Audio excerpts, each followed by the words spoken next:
자, 이어서 진행하도록 하겠습니다. 40번 문제 보시겠는데요. 우리 이제 트랩 관련된 문제가 나오면 이 문제는 난이도가 좀 낮다 이렇게 얘기를 하지 않습니까? 여러분 잘 아시는 형태가 이제 트랩이고요. 지난번에 나왔던 3번 질문에 봉수의 깊이라든지 또 벨트랩은 화장실 바닥에 있다. 이런 부분들을 이제 많이 보셨던 내용이에요, 그죠? 그래서 어렵지 않게 이제 답을 체크를 하셨는데. 배수 트랩은 어디에 있느냐라는 부분이 있죠. 이 부분은 이제 기구 배수관에 부착이 되어 있는 부분이 있죠. 배수직관은 우리가 이야기하면 수직 주관이라고 하면 굉장히 이제 멀리 떨어져 있는 부분을 얘기를 합니다. 따라서 5번이 이제 잘못되어 있고요. 그 다음에 41번 문제 보시면 이제 이 국가 하자안전 기준이 나옵니다. 이제 무선통신 보조 설비 여러 가지 형태가 있어요. 그런데 다행히 이 증폭기 설치 기준을 이제 검토를 했던 부분 아닙니까? 우리가 예상을 해서 문제로도 출제를 했었던 부분이고, 우리가 이제 비상전원 공급 규정과 관련해서 검토를 했어요. 그죠? 공급 규정. 그래서 통상적으로 10분, 20분, 30분 이렇게 이제 이상을 견뎌야 된다.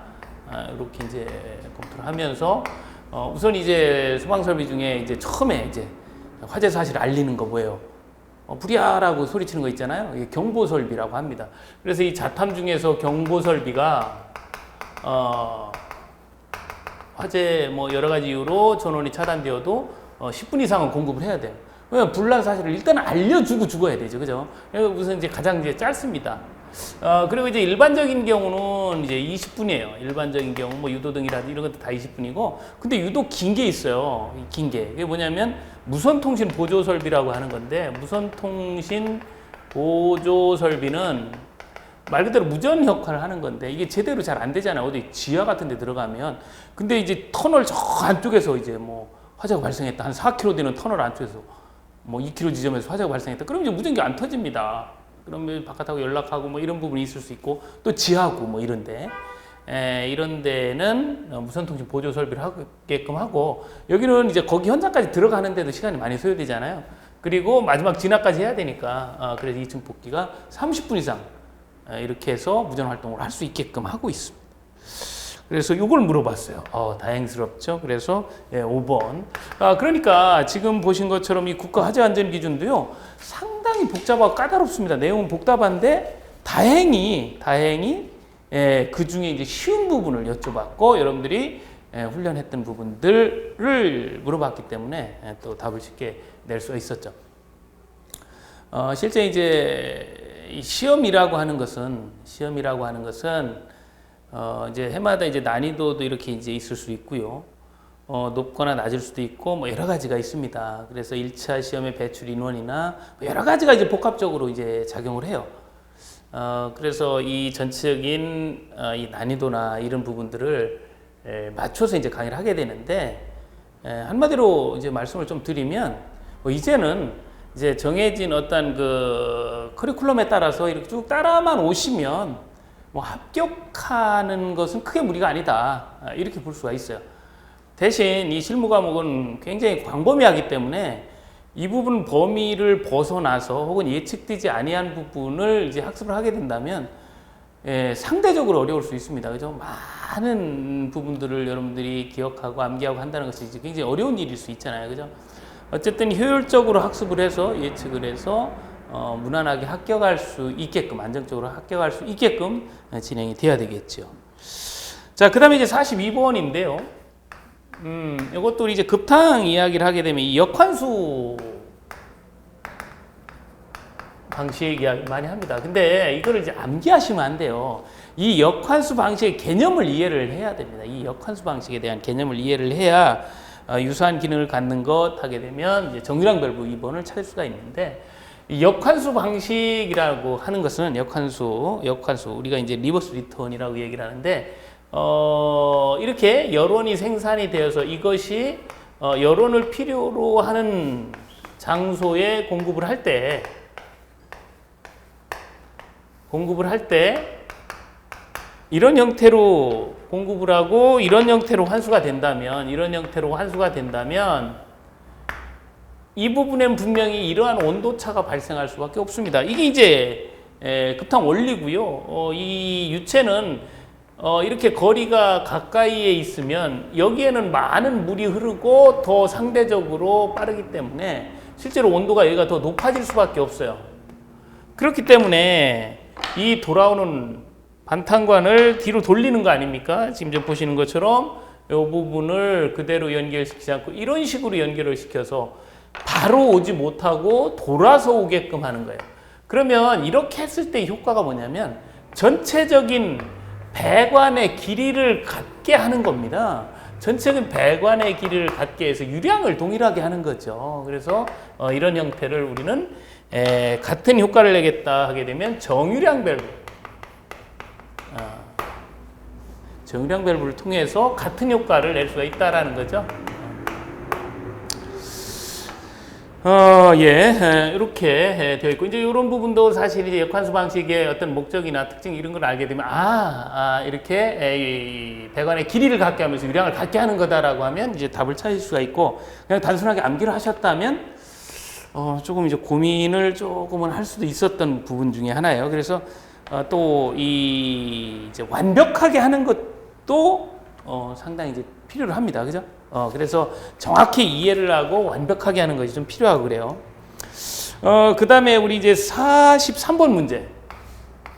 제가 이제 강의 중에도 말씀드렸던 부분 중에 하나가 이제 계산 문제가 나오면, 단위 변환을 해야 되는 부분이나 1차적인 계산을 해서 다시 대입해서 푸는 문제, 이런 형태는 이제 버려라 그랬습니다. 사실 이것도 뭐 버려야 될 문제 중에 하나예요. 사실 기본적으로 연습을 안 했기 때문에 그렇습니다. 이런 문제가 이제 나오죠. 뭐 솔직히 나옵니다. 나오고 이런 부분까지를 다 접근할 수는 없어요.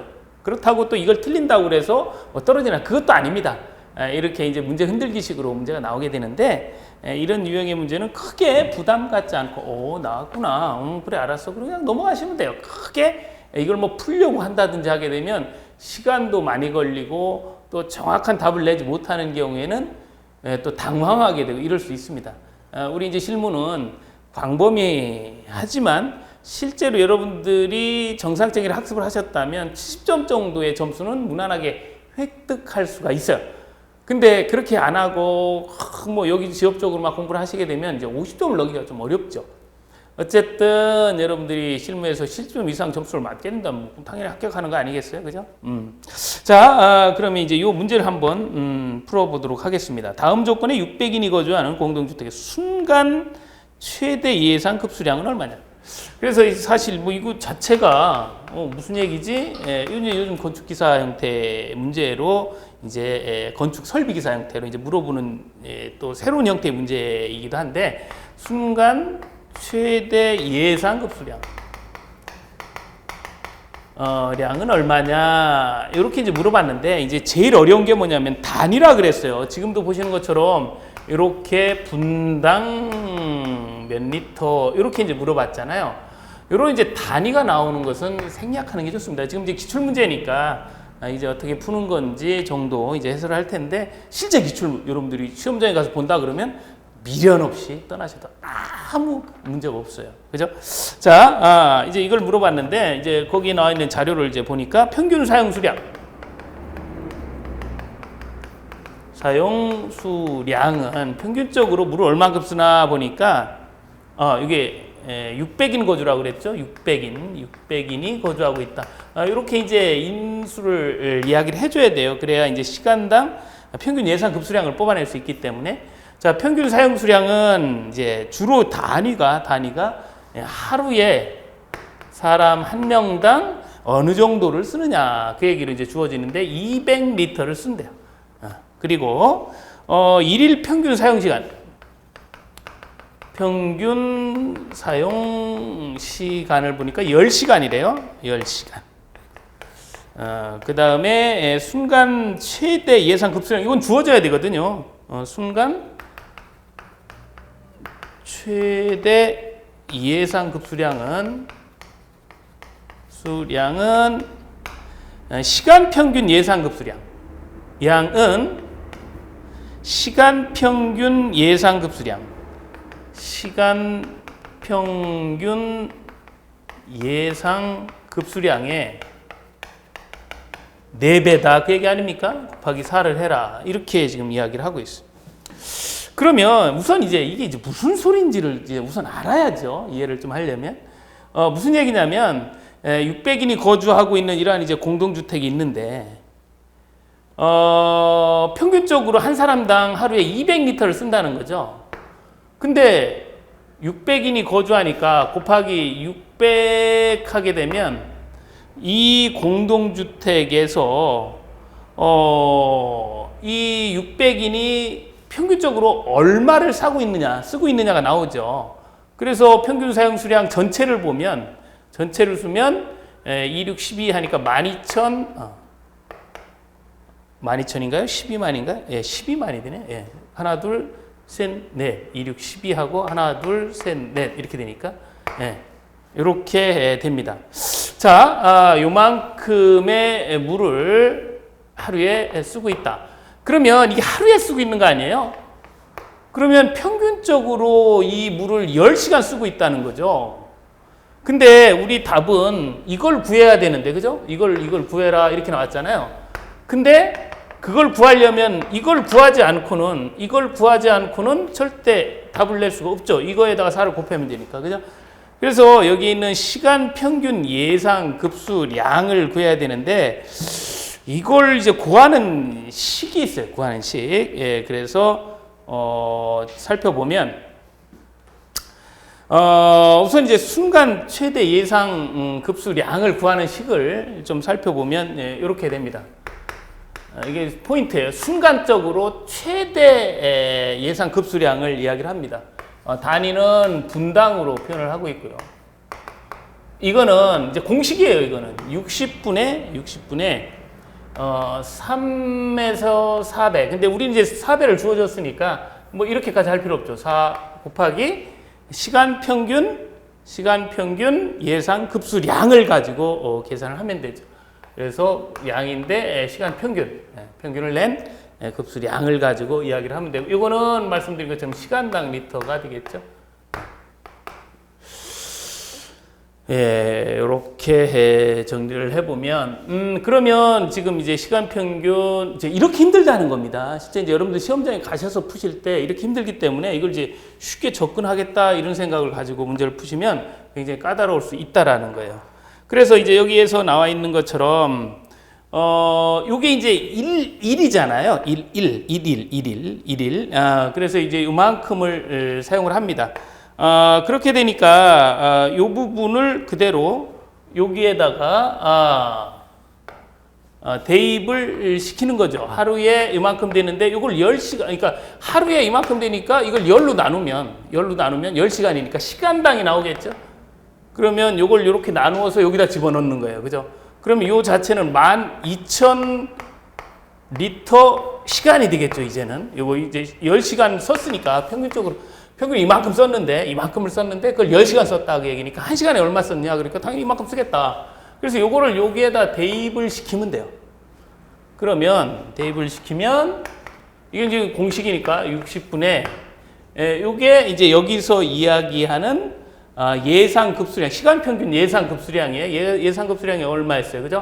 12,000리터 이렇게 시간, 단위가 이렇게 되죠. 시간당 12,000리터다. 근데 이거의 4배다. 그랬으니까, 요거 곱하면 4, 1, 4, 4, 2, 8. 48,000이고요. 그죠? 48,000. 리터, 시간. 그리고 요걸 이제 60으로 나누면 돼요. 60으로 나누면 됩니다. 그래서 요걸 계산하면, 얼핏 이제 우리 이제 보기에서 보면 뭐 400, 800, 1000 이렇게 돼 있는데 68, 48 아닙니까? 그죠? 그래서 68이죠. 68이니까 800리터 퍼 분간 순간 최대 예상 급수량은 800이다. 이렇게 이제 이야기할 수가 있어요. 800리터다. 그래 답은 이제 2번이 되는 겁니다. 예, 좀 그렇죠. 이게 이제 간단해 보이지만 실제로는 이제 답을 낼 때 우선 이제 이 공식을 모르고 있으면 답을 낼 수가 없는 거죠. 그래서 여기는 이제 두 가지 공식이 들어가고 그리고 이제 단위도 있고 그래서 굉장히 이제 까다롭고 그렇습니다. 어쨌든 3, 4 우리 공동주택의 경우는 3, 4배 정도를 주는데 여기서는 이제 4배라고 이야기를 하고 있고 그죠? 그렇기 때문에 순간 최대 예상 급수량은 분당 800m다.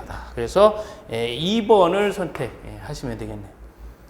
이렇기 때문에 계산 문제가 나오면 어떻게 하라고요? 과감하게 편안하게 생각을 하시고 놓으셔도 돼요. 이 문제 틀리고 이 문제 맞추시면 되고 이 문제 틀리고 공국경 맞추시면 됩니다.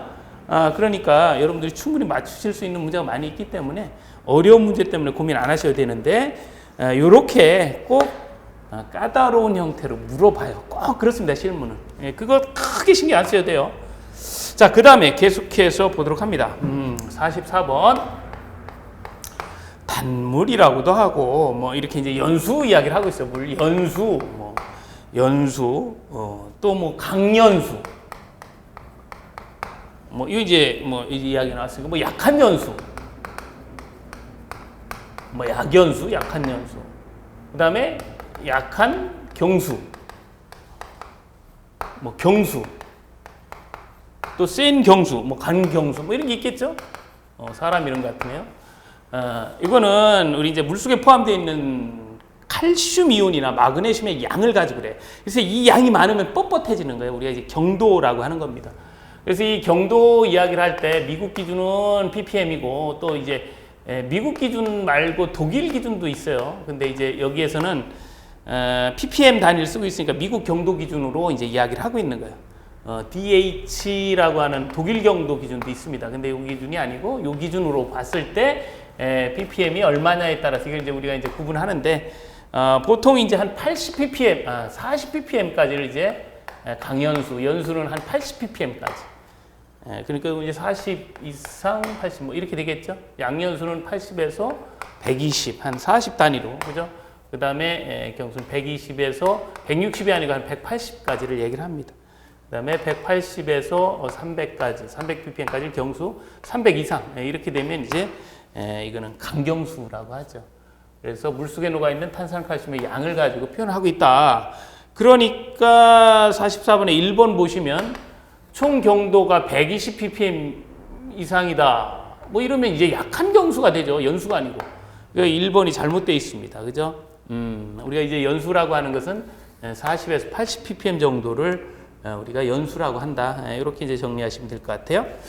자, 그 다음에 이제 45번 문제인데요. 이 소방 관련된 문제가 또 나왔습니다. 자탐, 감지기. 감지기, 연감지기, 열기감지기, 이런 게 있잖아요. 그래서 이 열감지기. 그래서 이 열감지기에 의해서, 이제 바이오메탈 원리에 의해서, 이것이 이제 팽창을 하면서, 이렇게 스프링클러가 터지기도 하고, 이렇게 이제 진행이 되는데, 그래서 이 열 상태를 이제 감지하는 거, 이 열감지기라 그래요. 열감지기. 열감지기 형태는 일정 온도가 오르면 오르는 정온식이나 또 온도차가 얼마냐 델타 T에서 의해서 신호를 보내주는 차동식이나 두 개의 장점을 결합한 보상식 이런 것들이 열감지기죠. 우리가 이제 광전식이나 이온 이런 것들이 이제 연기감지기 형태입니다. 그래서 지금 열감지기는 요 기억니은 디귿하는 이제 1번 이렇게 체크할 수 있고요. 그래도 요 자탐 중에 감지기 중에 열감지기 이제 어렵지 않은 부분을 또 물어봐서 또 쉽게 답을 낼 수가 있었고 46번 문제 보시면 배수계통에 사용하는 트랩이 다 옳지 않은 것 이야기를 하고 있어요. 그래서 우리가 이제 일반적인 P트랩, 화장실 바닥에 벨 트랩, 이렇게 드럼, 주방에 드럼 트랩 쭉 쓰는데 거기 보시면 버킷 트랩이라는 형태가 있어요. 이 버킷 트랩은 급수에 쓰는 게 아니에요. 보일러 응축수를 배출하기 위한 트랩을 우리 이제 버킷 트랩이라고 합니다. 이제 보일러 응축수 배출용 트랩이에요. 응축수 배출. 용 트랩을 버킷 트랩이라고 한다. 그래서 답은 4번. 물론 버킷 트랩을 잘 모르더라도 거기는 P트랩, 벨 트랩, 기구, 드럼 트랩을 잘 알고 있으니까 당연히 이제 4번을 또 선택을 하셨겠죠. 그죠? 자, 그 다음에 47번 문제를 이제 보도록 합니다.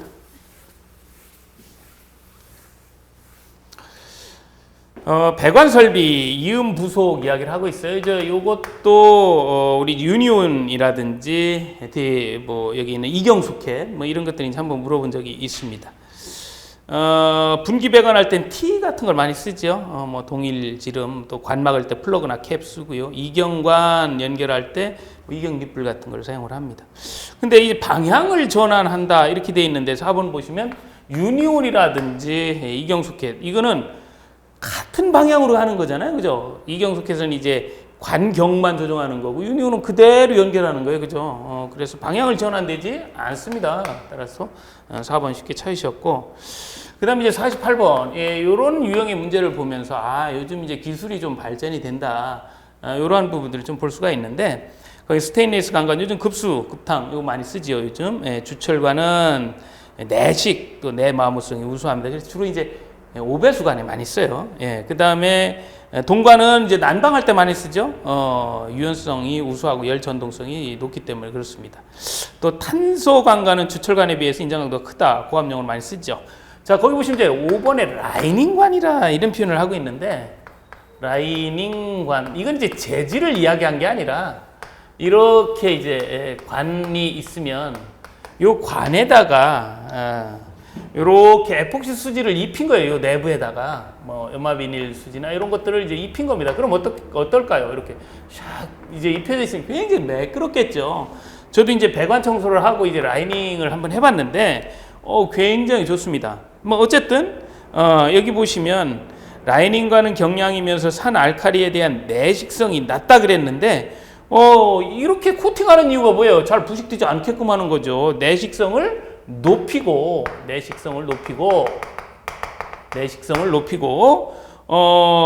그렇다 보면 이게 이제 이렇게 코팅이 되어 있다고 생각을 해보십시오. 코팅이 되어 있다 그러면 아무래도 저항도 적어지겠죠. 근데 이 마찰이 크다.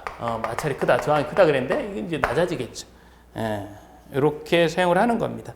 그래서 이 라이닝관은 일반 배관에 이렇게 안에 코팅을 했다. 이렇게 이제 생각을 하시면 돼요. 그죠? 그래서 염화비닐 수지나 에폭 수지 같은 걸로 이제 코팅한 관을 라이닝관이라고 하고요. 문제와 관련해서는 내직성이 커지고 그렇게 하면서 마찰을 줄일 수가 있다라는 부분이 있죠. 그래서 5번이 잘못되어 있습니다. 이제 이런 것도 이제 요즘 유형의 문제다. 이렇게 볼 수가 있겠네요. 그죠? 자, 이렇게 해서 이제 객관식 부분을 검토를 했고요. 주관식 부분을 보실 텐데, 지금까지 이제 객관식 문제, 아까 순간 최대 급수 예정, 뭐 이런 부분 양을 계산한 이런 계산 문제를 제외하고는 정말 어려운 부분이 없습니다. 근데 뭐 어차피 저거 버리는 문제라고 생각하면 정말 편안하게, 그죠? 문제를 푸셨고, 객관식 이제 문제 푸시고 이제 주관식 넘어가는데, 사실 주관식도요, 문제가 굉장히 간단한 유형의 문제들을 많이 물어봤고요. 또 이 실무 공부를 하면서 법규와 관련된 부분에 영향을 또 많이 줬습니다. 그죠? 법규에서 학습했던 내용들이, 실무에서 학습하셨던 내용들이 또 법규에도 또 영향을 많이 미치고 그래서 전체적으로 뭐 점수가 뭐 상당히 높죠. 자, 65번 문제를 보실 텐데요. 경력 이야기를 합니다. 자격증 관련해서 이 경력, 3년, 5년 있잖아요. 그죠? 뭐 이것도 이번에 또 검토를 했던 부분 중에 하나죠. 자, 그래서 뭐 정확히 표현하면 의무관리 대상 뭐 이렇게 아니냐 그냥 이렇게 구분하는 게 아니라 여기는 50세대 이상 500세대 미만 또 50세대 이상 300세대 미만의 사업계획 승인이나 건축 허가를 받아 이렇게 지어진 곳에서 관리사무소장으로 3년. 그리고 나머지는 전부 5년이에요. 나머지는 전부 5년입니다. 그러니까 여기에 있는 것처럼 뭐 주택관리 업자 직원이든 또 공무원이든 뭐 다 관련 업무를 했다 그러면 이제 5년으로 해야 되죠. 그래서 이제 주관식 문제는 꼭 뭐 숫자를 쓰라면 숫자를 쓰고 순서대로 쓰라면 순서대로 쓰고 각각 쓰라면 같이 쓰고 공통적으로 들어갈 숫자를 쓰라면 쓰고 하라는 대로 해야 돼요. 그래서 여기도 65번 같은 경우는 5년 또 5년 이렇게 답을 쓰셔야 됩니다. 똑같은 숫자라고 그래서 그냥 하나 이렇게만 쓰시면 안 돼요. 이런 것들을 주의하셔야 되고 하라는 대로 해야 된다. 66번도 요즘 이제 해고와 관련된 부분이 문제가 이제 잘 출제가 되고 충분히 예상이 됐던 부분이 있죠. 충분히 예측해서 여러분들 공부를 했고 특히 이제 해고와 관련된 부분도 요즘은 그 구제 절차와 관련된 부분을 잘 물어본다 그랬습니다. 지금 이제 보시는 것처럼 부당한 해고가 있다. 해고 등이 있다. 그러면 노동위원회 가죠. 노동위 어떤 결정에 대해서 불복한다 하게 되면 중앙노동위원회로 갑니다. 노동위 결정에 이가 있다 그러면 행정소송, 그러니까 소송을 제기하게 되는데 각각의 제척 기간이 있죠. 그래서 이건 이제 3개월 이내, 안 날로 3개월 이내 가야 되고 10일 이내에 이것도 중노위에서 행정소송은 15일 이내에 이렇게 행정소송을 제기를 해야 돼. 이런 것들은 이제 제척 기간이라고 표현을 하고 있고, 지금 이제 66번 문제는 이걸 물어봤습니다. 요 숫자를 물어봤어요. 뭐 이제 많이 하는 거고요. 예, 여기저기서 많이 나왔던 부분이라 답을 아주 쉽게 여러분들 정리하셨습니다. 그 다음에 67번 이것도 다 예측을 했던 거 아닙니까? 우리가 10회 때 공동주택 관리 분쟁 조정에 나왔고 11회 때 임대주택 분쟁 조정에 나왔으니까 17회 때 공동주택 관리 분쟁 조정에 나왔으니까 18회 때는 무조건 임대주택 분쟁 조정위원회다. 이렇게 이제 다 예측을 해요. 그죠? 근데 또 아니나 다를까 이렇게 이제 출제가 됐습니다. 근데 이 임대주택 분쟁 조정위원회에 주로 이제 의원 구성 주로 봤죠. 지금 여기에 나와 있는 회의 운영 이 부분도 대통령령에 있기 때문에 좀 살펴봐야 되는데 그거 살짝 좀 부족한 부분이 있었습니다만 예측을 했는데 약간 방향이 이렇게 틀 수도 있죠. 그죠? 자, 어쨌든 이렇게 예측이 됐던 부분이고 또 임대주택 분쟁 조정에는 이제 많이 연습을 했던 부분이니까요. 그죠? 그래서 며칠 전까지 이렇게 이제 이거 대통령령에 나와 있어요. 그래서 지방자치단체의 장위원장이 돼서 뭐 회의하겠다 그러면 2일 전까지는 위원회가 알려줘요. 그걸 출석을 하라고. 그죠? 그래서 이제 임대주택 분쟁 조정위원회 자체가 임대사업자하고 임차인 대표회의와의 이 협의 문제를 가지고 이야기를 하는 거니까 뭐 어쨌든 둘이 싸우다가 여기 와가지고 임대주택 분쟁 조정위원회에서 협의가 됐다. 그러면 서로 이제 협의를 끝내서 받아들인다. 그럼 이제 합의가 되는 거죠. 이 합의의 효력이 뭐냐 그 얘기죠. 이거 이제 조정조서와 같은 내용의 합의가 성립된 것으로 봐요. 그래서 여기는 이 조정조서 이렇게 쓰시면 돼요. 근데 이게 실무가 이렇습니다. 이게 올해 이게 나올 게 그렇게 예상이 되고 하지만 집중적으로 학습하지 않으면 까다로울 수 있어. 워낙 광범위하니까요. 그래서 이게 어느 정도의 예측 학습. 그래서 전반적으로 80%에 놓고 예측해서 학습을 하셔야지 그냥 무턱대고 하다 보면 이게 쌓여지지도 않고 내 것이 되지도 않고 붕 떠 있게 되죠. 그럼 이제 실제 점수도 제대로 나오질 않습니다. 그래서 아는 것을 이제 확실히 하게끔 정리를 하셔야 돼요. 자, 그래서 어느 정도 예측이 됐던 부분이다라는 겁니다.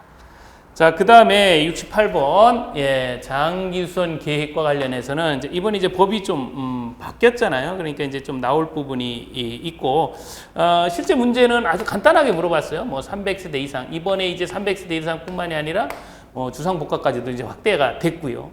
또 장기수선 계획 수립해서 사용검사권자한테 제출하고, 또 장기수선 계획이 제대로 됐는지 사용검사권자는 보완 요구도 하고 뭐 이런 내용들이 이번에 법이 바뀌었잖아요. 그런 내용 중에서 아주 쉽게 이렇게 300세 이상 공용 부분에 대해서 수립을 해라. 정말 아주 원론적인 이야기를 하고 있습니다. 그래서 이렇게 300 공용 부분 이렇게 이제 정의를 하시면 되고, 69번 문제예요. 우리 이제 하자담보 책임관이 지금까지 안 나온 적이 없잖아요. 매번 나오는데 주로 이제 객관식으로만 나오다가 드디어 주관식 형태의 하자담보 책임기관이 나왔어요.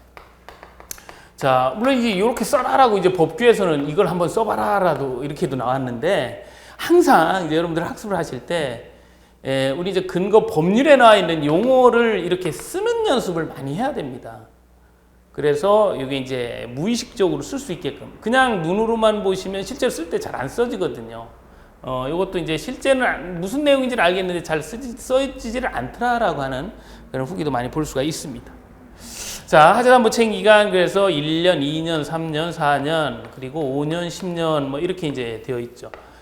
그래서 사실 이 하자담보 책임기간 하게 되면 뭐 물론 이제 기산점도 다르고 뭐 이렇게 쭉 되어 있지만 요건 이제 1, 2, 3, 4는 시설공사라는 거고 이건 내력구조부라는 거죠. 그래 이제 주의하셔야 될 때 4년짜리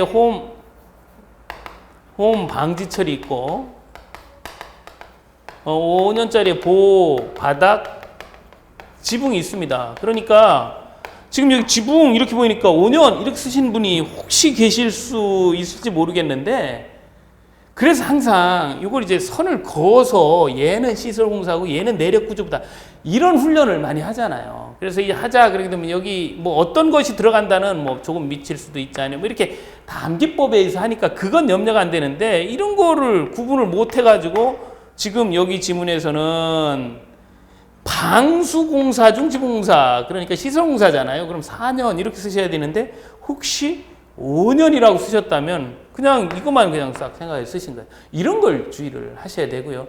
지금은 이제 문제 자체의 난이도가 조금은 그래도 낮았고 예측을 여러분들이 많이 할 수 있었던 문제가 출제됐기 때문에 이런 걸 틀려도 뭐 크게 부담은 없지만, 실제 한 문제 차이로 당락을 좌우할 때는 얼마나 안타깝습니까? 그죠? 그래서 이제 공부를 하실 때 하나를 하더라도 법적인 용어를 정확히 쓰시는 훈련, 또 그리고 이렇게 이제 구분되는 거의 핵심, 이런 것들을 주안점을 가지고 공부를 하셔야 돼요. 그러니까 처음에 딱 개념을 잡으실 때 이러한 부분들을 잘 정리를 하셔야 되겠다라는 겁니다. 자, 그래요. 그래서 여기 있는 자동화재 탐지 설비는 우리 이제 3년짜리 소재 지구 포수 가온 자발 승인이라고 하는 암기법이 있죠. 그래서 여기 나와 있는 것처럼 자동화재 탐지 설비는 3년, 그 다음에 홈 방지철에 의해서 시설공사 4년, 그래서 3, 4 이렇게 체크를 하시면 될 것 같아요. 3, 4. 근데 얼핏 보니까 3, 5라고 쓰신 분들도 있어요. 이런 부분들을 주의하셔야 됩니다. 이 5년은 내력 구조부입니다. 하자 판단 기준도 달라요. 그죠? 자, 그 다음에 70번 문제는 뭐 당연히 여러분 푸셨겠고, 올해 이제 법이 들어와 있는 부분이고, 뭐 어떤 형태로 나올까 예측만 했던 부분 아닙니까? 이게 주관식 나올까 객관식 나올까 이렇게 했던 부분이고, 뭐 이 부분도 여러분 이제 마지막 특강까지 다 검토를 했던 부분이죠. 회계감사. 이건 뭐 실무적으로 올해 뭐 엄청난 화두니까요, 그죠? 그래서 이제 300대 이상이면 이제 해야 됩니다. 언제까지 하느냐? 10월 31일까지 하도록 되어 있죠. 10월 31일까지. 그래서 이건 이제 나와 있으니까 요 10이라는 숫자만 집어넣고, 그리고 10월 31일까지 받아라 그러면 연 1회 받는 거 아닙니까? 10월 30일이 또 있어요. 그러니까 이거하고 연 몇 회, 그럼 1회 이렇게 해서 10, 이렇게 이제 쓰시면 되죠. 근데 정말 여기 70번 문제도 이렇게 칸막이를 하니까 얼마나 쉬워요. 그죠? 근데 만약에 이거보다 조금 더 어려운 건 3분의 2 그쪽 했으면 조금 더 어려울 수 있고, 실제 이걸 객관식으로 바꾸면서 조금 더 이제 어렵게도 할 수 있는데 아주 쉽게 문제를 구성을 했다라는 게 이제 이런 데서 보입니다. 그 유형의 문제는 71번 문제에서도 똑같이 이야기를 하고 있어요. 거기 있는 평균 임금과 단시간 근로자. 자, 우리가 이제 근로기준법 공부를 하면서 해고, 아까 보셨던 3개월 이내 최척기간이라든지 용어, 이런 부분들은 이제 다 검토를 했던 부분들이죠. 평균임금, 이를 산정해야 된, 뭐 예를 들어 퇴직이 여기서 발생이 됐다면 이렇게 3개월 동안에 받은 총 임금을 그 기간에 총 일수로 나눈 값이다. 뭐 이렇게 해서 정리를 했었고요. 단시간 근로자라고 하는 것은 상대적 개념이다, 이런 이야기를 했었죠. 얼마 일했다 이게 아니라 상대적 개념이어서 나하고 똑같이 일을 하는데 그 사람보다 내가 적어. 그럼 저는 단시간 근로자가 되는 겁니다. 그러니까 얼마다 이런 숫자를 주면 잘못됐다, 상대적 개념이다, 이렇게 검토를 했어요. 그러니까 평균 임금 할 때 이렇게 3자 이렇게 이제 쓰시면 되고, 그 다음에 그 다음 거예요. 그 다음 거. 그 다음 거를 틀리신 분이 있는데 이건 말도 안 됩니다. 왜 그러냐면 그 내용을 잘 보시면 단시간 근로자란 일주 동안의 소정 근로시간이 그 사업장에서 같은 종류의 업무에 종사하는 통상 근로자에 비교를 하려면 똑같이 일주 동안의 수정 근로시간에 비해서 짧은 근로자를 말하는 거죠. 근데 거기 일주 동안의 소정 근로시간이 뭐 통상 근로자의 뭐 2주 동안의 수정 근로시간과 비교가 안 되잖아, 이거는. 그럼 개념이 아니죠. 그러니까 상대적 개념인데 나하고 같이 일하는 사람이 일주 동안 뭐 소정 근로 시간이 예를 들어 40시간이다. 근데 난 30시간이다. 똑같이 일주 동안에. 그럼 난 단시간 근로자다 그 얘기죠. 그러니까 밑에도 위에 일주 이렇게 표현되어 있으니까 당연히 밑에 이렇게 돼 있으면 당연히 여기 일주죠. 그래서 지금 여기 70번 문제나 71번 문제는 어떻게 틀리지 않게 좀 할 수 없을까? 이렇게 낸 문제입니다.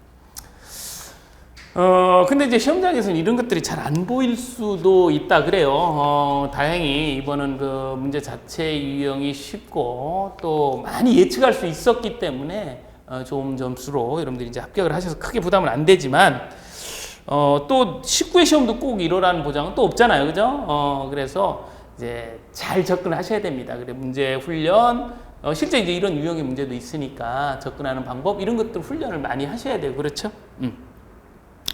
자, 그 다음에 이제 72번, 늘 제가 말씀드렸던 부분 아니에요? 관리비 예치금이 이제 명문화된 지가 벌써 5년이 되는데 관리비 예치금 단독 문제를 지금까지 한 번도 물어보지 않았다. 그러니까 이건 언제든지 물어볼 수 있으니까 이렇게 쓰는 훈련이 필요하다. 그래요. 초기 운영 자금이죠. 관리비 예치금. 드디어 이것도 이제 문제로 이렇게 당당히 섰습니다. 실제로 이제 제가 이제 실무에 있다 보니까 주택법령이 실무에서 어떻게 적용되고 어떤 개폐 과정을 겪고 있는지 굉장히 민감하죠. 저도 실무를 해야 되니까. 실무라는 과목은 현행법을 집행하는 것이다 보니까 이렇게 법의 흐름이나 개정 이런 부분에 매우 민감하고 실제 시험 문제도 그러한 부분들이 많이 출제되고 있는 상황입니다. 그래서 어느 정도는 충분히 실무적 감각으로 예측 가능하다라는 부분이 있어요. 그래서 여러분들이 광범위한 실무를 어떻게 공부할 거냐 처음부터 끝까지 모두 달달달 외울 자신이 사실 없잖아요. 그죠? 외워서 되지도 않아요. 아까도 보신 것처럼 이해를 해야 하자다못 책임기가 아까 같은 경우도 그렇잖아요. 이해를 해야 접근되는 부분도 있습니다. 그래서 되도록이면 그 개정된 법률을 현 상황에서 이해를 통해서 접근할 수 있도록 이렇게 해서 체계적으로 학습이 되죠. 이러다 보면 나도 모르는 사이에 이제 실무가 이렇게 이제 몸에 배이는 거예요. 이렇게 해서 이제 시험장 가셨을 때 좋은 점수로 이제 합격을 할 수 있는 부분이 되는 거죠. 자, 그 다음에 73번 문제 보시면 자동 확산 소화장치. 자동 소화장치. 이 부분인데요. 사실 이제 공동주택에 가서 보시면 주방에 이렇게 무슨 뭐라 그래요? 이렇게 우주선 모양으로 이렇게 생긴 이런 부분들이 있어요. 이게 이제 화재 시에 이게 이제 이 안에서 이제 약재가 이제 이렇게 분출이 되면서 자동 소화를 하게끔 한 부분이거든요. 그래서 이제 자동 소화 장치의 종류와 또 어디에 설치되느냐 이러한 부분이에요. 73번 소방시설 설치 유지입니다. 안전관리에 관한 법률 자동 소화 장치를 설치해야 되는 특정 소방 대상물은 다음 어느 하나와 같다. 그래서 주거용이라고 할 때 주방을 얘기를 합니다. 주방에 자동 소화 장치를 설치를 해야 하는 것은 아파트 등 및 30층 이상의 오피스텔의 모든 층에 해당이 되고요. 그러니까 오피스텔은 30층 이상이고 아파트는 이제 모든 층에 그래서 이제 여러분 주방 가만 이렇게 보시면 뭐 이렇게 달려 있어요. 그게 이제 자동 소화 장치입니다. 그 다음에 여기 보시면 이런 이제 자동 소화 장치는 캐비넷형 자동 소화 장치라든지 뭐 이러한 뭐 다른 형태도 많이 있죠. 그래서 지정된 장소에 이렇게 설치하도록 하고 있고요. 자, 그 다음에 74번 문제 보시면 이제 고층 아파트의 공기 유동에 대한 이야기예요. 그래서 우리가 이제 연돌 현상, 뭐 이렇게 연돌 효과, 뭐 이렇게 표현하는데 이제 화재가 발생하면 이 화재가 급작스럽게 쫙 위로 빨아 올라가는 거죠. 승강로 같은 이런 형태의 쭉 상층부로 기류가 이렇게 상승하는 현상. 이거를 우리는 연돌. 굴뚝이에요. 그죠? 굴뚝 효과. 뭐 현상. 뭐 이런 표현을 하고 있습니다. 그래서 요 내용도 이야기를 하고 있고요. 그 다음에 75번 문제 보시면 이제 국가 화재 안전 기준, 옥내 소화 전설. 이것도 이제 국가 화재 안전 기준 하는데 드디어 이제 올해는 2문제까지 이렇게 출제가 됐습니다. 다행히 이제 쉬운 부분만 이야기를 하고 있어요. 아까 무선통신 보조 설비하고 지금 이제 옥내 소화전. 만약에 이제 옥내 소화전 배관 이게 만약에 겸용한다. 그럼 주 배관이 100mm 이상이죠. 그래서 뭐 쉽게 여러분 이제 시설에서 했던 부분이라서 접근할 수가 있었습니다. 자, 그 다음에 76번 문제 같은 경우는 사실 이제 접근이 안 됐던 부분이기도 합니다. 그죠? 차수 설비 이야기인데요. 요건 이제 만제곱미터입니다. 만제곱미터. 그래서 모든 40문제를 전부 다 접근할 수는 없죠. 여기 있는 건축물의 설비 기준 등에 관한 규정입니다. 그러니까 이 자체가 좀 건축법 하위 법령이기 때문에 좀 접근이 어려울 수는 좀 있겠다라는 부분이에요. 예. 그러나 이러한 유형의 문제가 그렇게 많지는 않잖아요. 그죠? 그래서 전체를 다 접근하지는 않습니다. 한 80점에서 90점, 그 사이 목표로 해서 실제 점수는 70점 전후를 맞는 게 이제 우리 목적이고, 뭐 그렇게 하는 데 있어서 합격하는 데 아무런 문제가 없습니다. 그죠? 버릴 문제는 과감히 버리고, 맞춤 문제는 확실하게 맞추고. 그죠? 예. 계속해서 77번 문제를 보도록 합니다.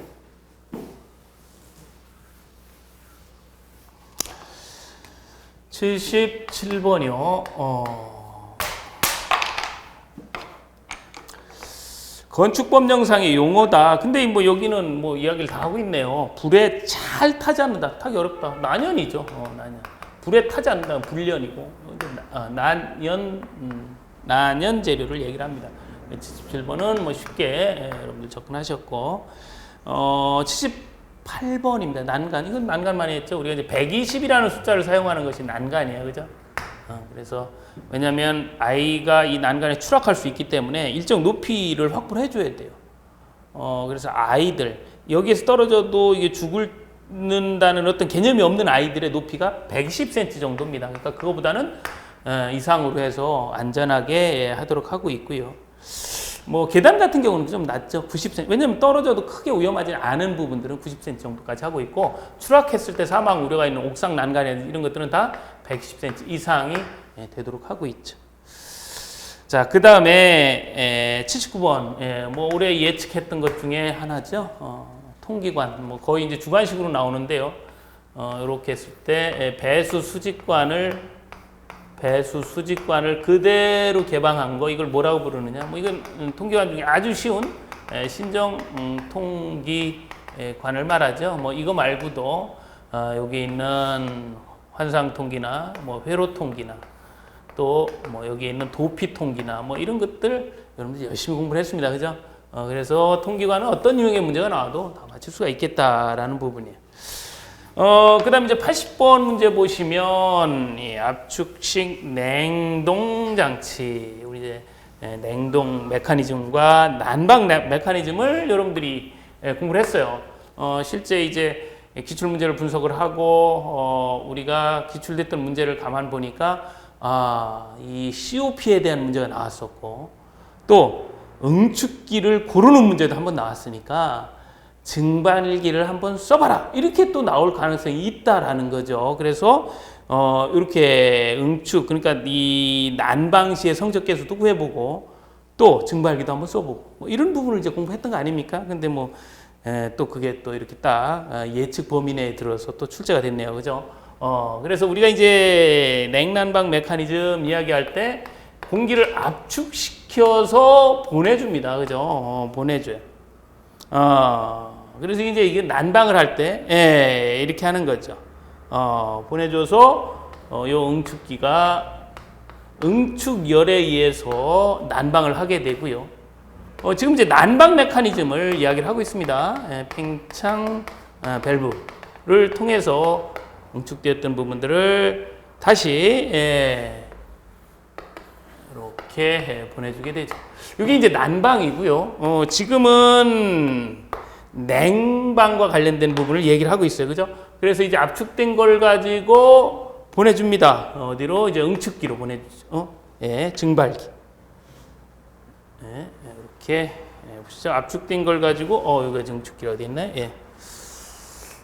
이렇게 응축기 보내주고, 응축되어 있는 부분들을 팽창 밸브를 통해서 다시 또 이렇게 보내주게 되죠. 뭐 이런 이제 과정을, 냉난방 과정을 겪게 되는데, 여기 이제 비워놓고 여기 저온 저압의 냉매다 이런 표현을 하고 있고, 여기는 이제 압축을 했으니까 고압이 됐겠죠. 온도 높입니다.